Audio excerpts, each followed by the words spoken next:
Brace yourselves, crypto investors. Grayscale's GBTC ETF is once again casting a dark shadow over Bitcoin, with capital outflows totaling hundreds of millions of dollars. As a result, Bitcoin has plummeted 4% this week, dropping 12% from its recent all-time high of 73,000 to around 64,000. So will this downward trend continue, dragging Bitcoin price even lower? Don't forget to subscribe, like and share, and let's start.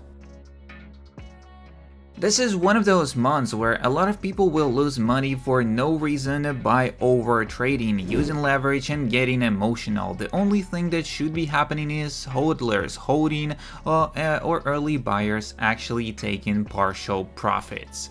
Bitcoin, there's some massive beats sitting below the price on the Binance futures pair, 250 million at 62k, 350 million at 53 to 54k, and 330 million at 51 to 52k as well.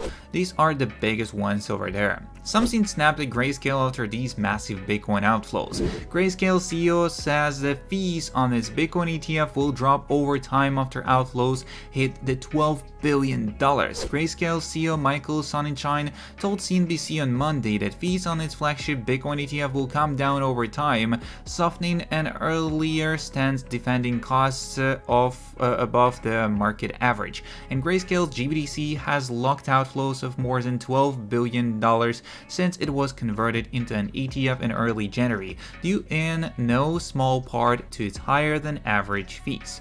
The next one we are going for. Bitcoin's current pullback is a perfect example of why other asset markets have become Ponzi schemes built on a weak foundation. So these pullbacks in price are excellent for wiping out any excess leverage. Pullbacks solidify the foundation on which an asset is built. Long-term holders survive while speculators are taken down.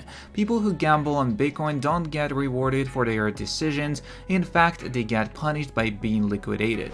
On the other hand, in the legacy markets, governments and banks will do anything to protect gamblers, including changing the rules for everyone or providing bailouts to any institution that's considered too big to fail. And if a large corporation makes a mistake by taking an excess leverage, the rules will be changed at the expense of everyone else to make sure that it survives. And if too many market participants start selling their assets like stocks or homes, prices will spiral down and cause panic, and we don't want that at all. So we have circuit breakers to cool off markets and stop sellers from getting out of their position. QE for real estate and stock markets are paused to avoid panic selling, and governments and banks want everyone to be comfortable gambling on assets that they don't understand. So this is not how free markets are supposed to work, and there are no circuit breakers with Bitcoin. Bitcoin can drop 50% in a day because that's the only way to get rid of excess borrowing and gamblers. And nobody should be too big to fail, and nobody should control the supply and demand of any asset. Weak hands should sell because they haven't done the work to understand what they own. And during the pullbacks, I don't sell, I study Bitcoin. I become even more bullish and buy more. I don't use crazy leverage like 5, 10x to 100x. Legacy markets would not survive without the leverage, and Bitcoin doesn't care about feelings. Regulators in legacy markets care too much about the feelings. The goal with stocks and real estate is for governments to have full control of the money supply and to ensure they can keep the price going up forever. Price can only go up in the legacy markets because if they don't, everyone will go bankrupt. So banks lend more and more money to gamblers as demand increases because of the availability of debt to buy assets. And if the prices of homes drop too much, do you know what will happen? People will panic and sell because they took on 5x leverage to buy in the first place. This is what happened during the Great Depression. Interest rates increased, people sold, and markets crashed. Today, the Federal Reserve will very likely start lowering rates before any major crash happens.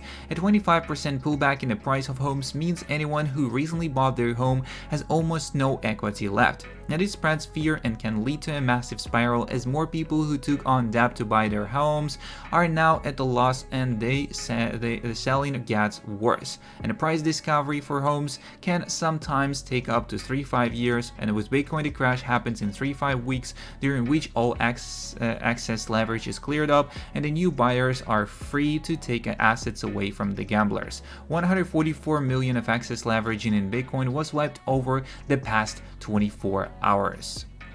Also, we literally rolled the Bitcoin down from 69k to 15,000 and never sold a single set. They really think we're going to sell over a 10,000 price dump? This asset is worth at minimum 10 million a coin. We're not fucking selling anything at all. The Bitcoin price action is finally getting a well-deserved and healthy correction by the deep and the support below over the next few week or two. This is the great opportunity before the bulls return in a full force.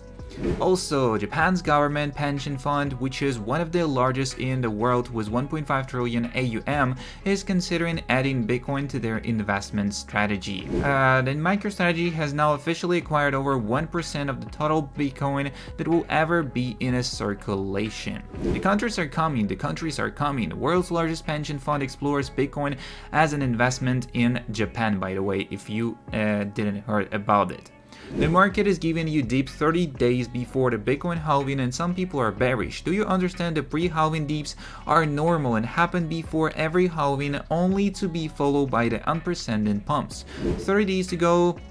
As mark your calendars, on April 19th, 2024, Bitcoin will have its fourth ever halving. Also, there we go, that Justin, BlackRock, and Fidelity now own a combined 372,000 Bitcoin worth 23.4 billion for their spot Bitcoin ETFs. Are you still bullish on this one? So, Grayscale's ETF drags down Bitcoin again. Grayscale's GBTC ETF once again weighs on Bitcoin with capital outflows of several hundreds millions dollars. Grayscale's shadow looms again as Bitcoin has fallen 4% since the start of the week, and it is 12% lower than the $73,000 all-time high achieved just a few days ago, and is currently trading around the 64,000, and now it is at 65,600 if I'm not wrong. And as has happened before, it's the outflows from GBTC ETF that are responsible for this pullback. They reached $643 million this Monday, as this is the largest capital leakage since its conversion to an ETF on January 11th. So the exodus of Grayscale clients is expected to continue due to its management fees being 7 times higher than its competitors. Moreover, the law prohibits ETFs from directly reimbursing their clients in Bitcoin, as they must first be converted into dollars, as hence the downward pressure caused by Grayscale. Net ETF outflows totaled 154 million this Monday, as this hadn't happened since the March 1st. However, BlackRock's ETF still displays impressive volumes, and its iShare ETF has offset Grayscale's bleeding with inflows of $451 million. As here are the numbers of Bitcoin held by various ETFs as of March 18th. BlackRock 237,000, Fidelity 134,000, ARK 40,000, Bitwise 30,000, 1x 7,700, and ETFs of Wildcarry, Invesco, Franklin, and Wisdom Tree share the crumbs of $16,000 Bitcoins total. As a GBTC ETF holds 368,600 Bitcoins itself, which is 40% decrease since the January 11th. And what's the proportion of these capital outflows have already rotated other ETFs? Actually, hard to say. So that's kind of all the news we got on today's video, and if you're interested in more, don't forget to subscribe, like, and share. See you in the next one, and peace.